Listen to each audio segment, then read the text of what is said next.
Бул кутуларда кийим салуучу атайын немеректер бар.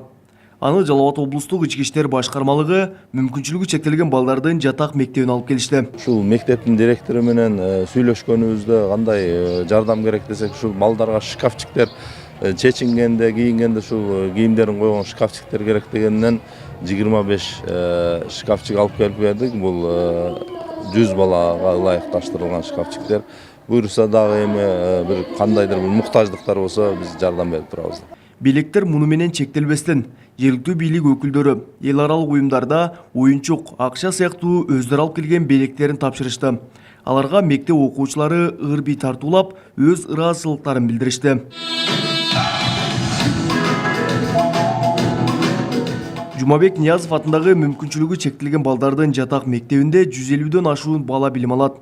Алар мамлекеттин жана кайрымдуу инсандардын ишенимин актап, атайын олимпиадаларда өлкө желеген желбиреткендери да бар. Биздин Калыгул кызы Гүлзада кызыбыз бүткүл дүйнөлүк атайын олимпиаданын жеңүүчүсү, алтын медалга ээ болду. Кыргызстандын намысын сактап, аны Сатаров Заир деген физруга абдан жакшы даярды. Бир балабыз 4-месттен алды. Муну улап жакын деле 19-дан 22-сине чейин Бишкекте өткөрүлгөн ушул атайын олимпиаданын алкагында мини футболдон, кичи футболдон балдарыбыз 8-чи жолу чемпион болуп келди.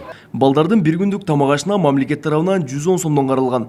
Ал эми кийим-кече жана гигиеналык каражаттар болсо, ата-энелер өздөрү алып бериши зарыл. Бирок аталган мектептин 80%дан ашуун окуучусу турмуш шарты оор үй бүлөнүн балдары болгондуктан, аларды зарыл каражаттар менен ата-энеси камсыздай албайт. Эгер сиз бул мектепке кайрымдуулук кылууну кааласаңыз, жогоруда муктаж деп айтылган каражаттарды алып берсеңиз болот. Кабылбек Көчкөнбай уулу, Тынчбек Долдаев, Жалал Абад облусу.